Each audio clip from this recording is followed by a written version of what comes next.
Well, one woman who knows about this firsthand is the founder of Chicago Guns Matter, Rhonda Ezell. The violence plays out in her neighborhood nightly. Rhonda, welcome to the program again. Good morning, Grant. Thank you for having me. So, Rhonda, 500 homicides in a year. It's 2 weeks behind schedule compared to last year, but still, that's an unbelievable number.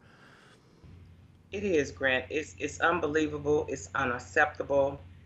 It doesn't make sense. We're on the path to do the same thing, repeat the same numbers as we did last year. It's amazing that the crime here it's so bad that we can't get a handle on it. Something needs to be done, and something needs to be done now. Clearly, It's too much. almost all of these crimes are committed with illegal firearms. It is very easy for criminals to get their hands on them. Not so easy for the law-abiding to get their hands on firearms in Chicago. You know that as the founder of Chicago Guns Matter. Yes, Grant. Criminals can get their hands on these guns in a number of ways, and it's easy for them. May it be someone purchasing guns in another state, bringing them in, selling them to the people here in the city of Chicago, the gang members and things of that nature. We have the rail cars that have been being robbed, where hundreds and hundreds of firearms have been stolen and on the streets of the city of Chicago. So the law-abiding citizens are having the toughest time getting a firearm legally. It's still red tape. So it's a lot to go through, but we want to make sure that we can help those people when they decide they want to step up and say, hey, I want to exercise my rights and I want to protect myself.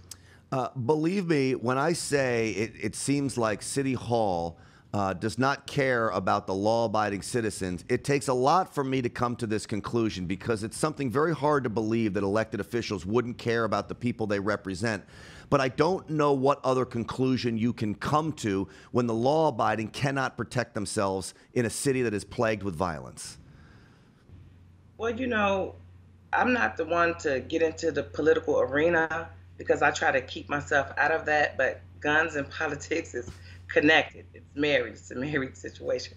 But nevertheless, the politicians here, they see what's going on. They try to downplay the crime. And as far as them caring, probably not. They didn't want it in the first place. A lot of people here, our politicians, they had voted against concealed carry, but at the same time, they have concealed carry licenses, and we know that for sure.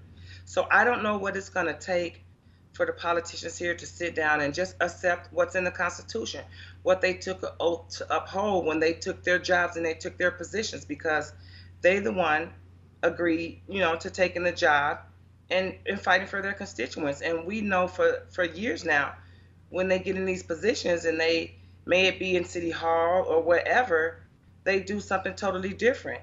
And it's sad because the people here, the law-abiding citizens, are the ones that are following the rules and regulations.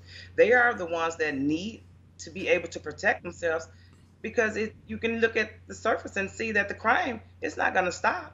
It's going to continue. It's going to continue. So I don't know what it's going to take for them to accept and understand. They know it humanly, but politically, they have their own agenda.